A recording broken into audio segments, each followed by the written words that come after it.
My dear Caribbean and Pan-African brothers and sisters, it is truly an honor to address you on this occasion of the launch of the Pan-African Festival TT in commemoration of Emancipation. This year's festival is a very special one, steeped in profound symbolism.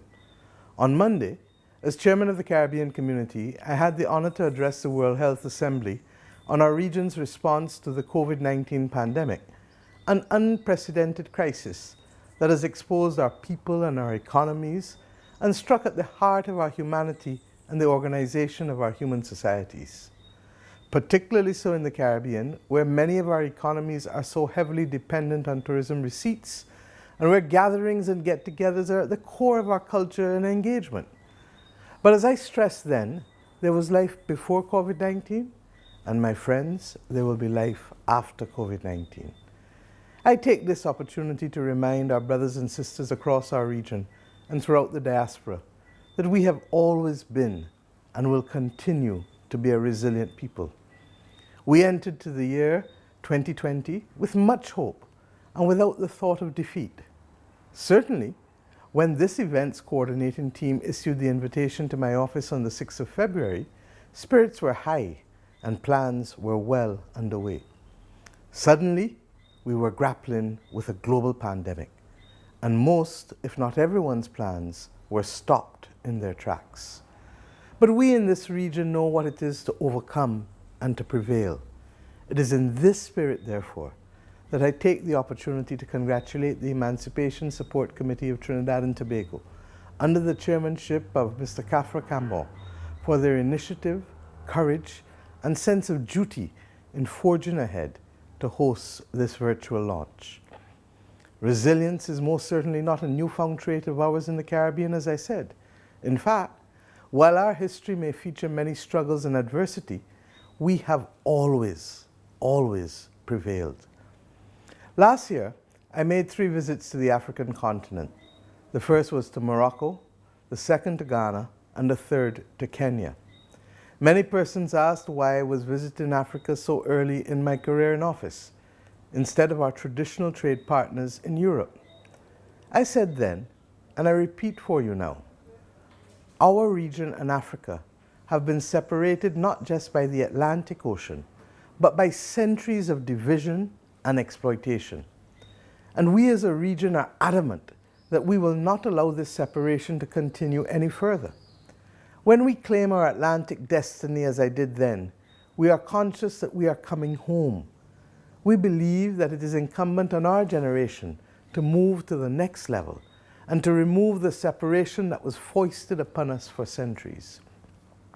This year, 2020, marks the 50th anniversary of the 1970 Black Power Rebellion, and the festival's theme, 1970 Remembered, Reconnection and Recommitment, pays homage to the sacrifices of the Black Power protesters who fought and cried out against racial prejudice and social inequity.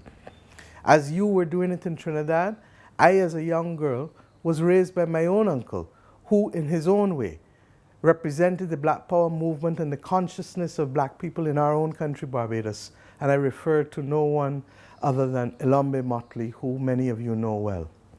Their efforts and their unwavering solidarity is recognized today as the nexus for the breaking of many of the institutional barriers of race and class, not only in Trinidad and Tobago, but across the Caribbean, and the reordering of many sectors to allow the benefit and participation of ordinary people. The Emancipation Festival commemorates the 1838 emancipation of our people from the bonds of physical enslavement and serves to remind us that we have inherited a heritage of resistance, courage, and creativity. The pursuit of fairness, justice, and equality, an insistence on strong moral leadership, the principles of solidarity, unity, and partnership, all of which remain as relevant today in our struggles as they did when they helped our people go through the previous times of hardship. These, therefore, remain enduring precepts for the people of the Caribbean, and I trust that all of us will continue to teach our children why they must adhere to these precepts as they grow as adults. It is my deep conviction, therefore, that these values, the product of centuries of struggle, have become the core component of our people's cultural and psychological DNA, and that even though we may at times temporarily lose sight of them, they are always there as a perennial touchstone to help us to get back on track. And so, it is because of that history of struggle, the slave rebellions that precipitated the abolition of slavery, the popular rebellions of the 1930s, the Black Power Rebellion of 1970, the Grenadian Revolution in the late 1970s, the values produced by these struggles, and the lessons learned, that I can confidently assert that as our Caribbean region faces the many existential challenges that are currently bearing down on us, there shall be no retreat. There shall be no abandonment of our core values. There will be no deviation from the positive mission of transformation that our history has bequeathed to us. And it is up to us to run our leg of the relay. In my capacity as the current chair of CARICOM, I can assure you that at this midpoint of the United Nations International Decade for the People of African Descent, and as we celebrate Africa Day, formerly known as African Liberation Day, our Caribbean community will be reaching out in an extremely determined manner to our brothers and sisters of the African continent.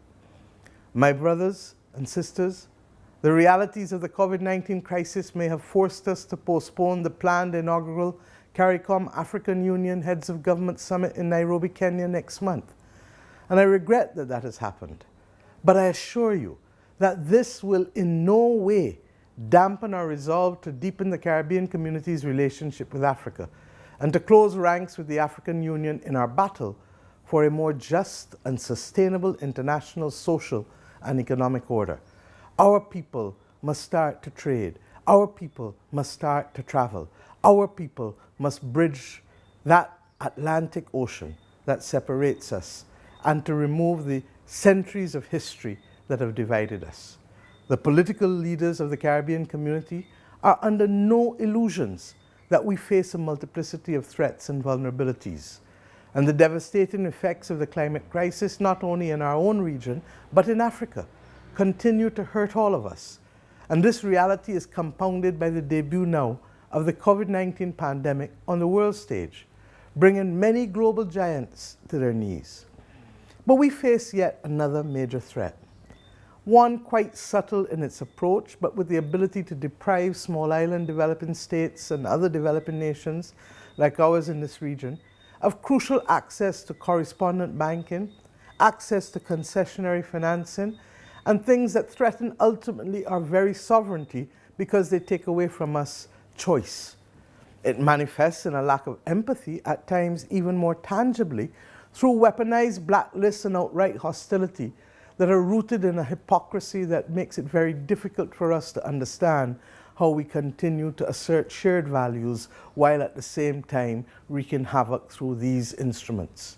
We have become therefore increasingly aware that we must boldly confront the inequities of the existing international order head on, and that in so doing, we must join ranks with all of our natural allies in the developing world and with the nations of Africa in particular. Yes, we do need a global leadership initiative rooted in moral leadership, drawing yet again on those enduring principles of solidarity, unity, and partnership, and my friends, above all, reclaiming our Atlantic destiny. It would please you, therefore, to learn that several of our CARICOM member states are forging ahead with plans to establish embassies in a number of African nations, even if delayed by COVID-19.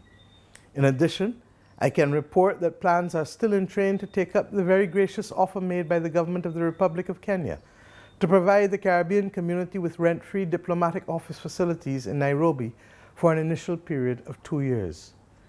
I am very well aware of the tremendous role that the Emancipation Support Committee of Trinidad and Tobago has played in developing the Caribbean-African Union relationship in the sphere of civil society.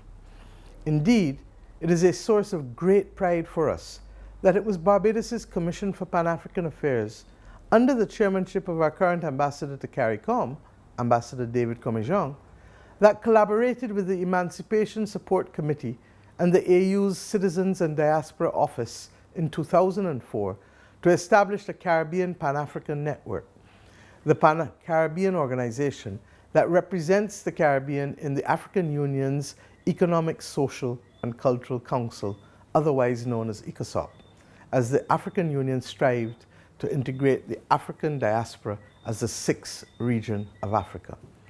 I wish to once again congratulate and thank the Emancipation Support Committee for staging the 28th edition of the Emancipation Festival. I must say that I am particularly looking forward to supporting the upcoming Kwame Ture Memorial Lecture Series, the Transatlantic Expo, the International Trade and Investment Symposium, and the many fora that will be held on the issue of reparations.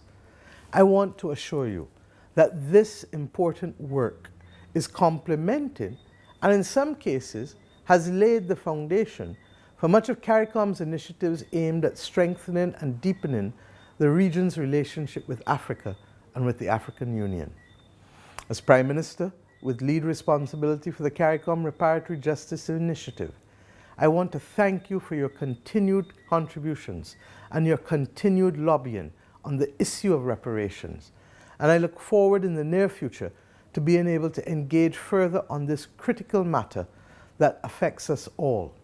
May you have an extremely successful and fulfilling 2020 Pan-African Festival, TNT, commemorating emancipation. Blessings to you always. Thank you.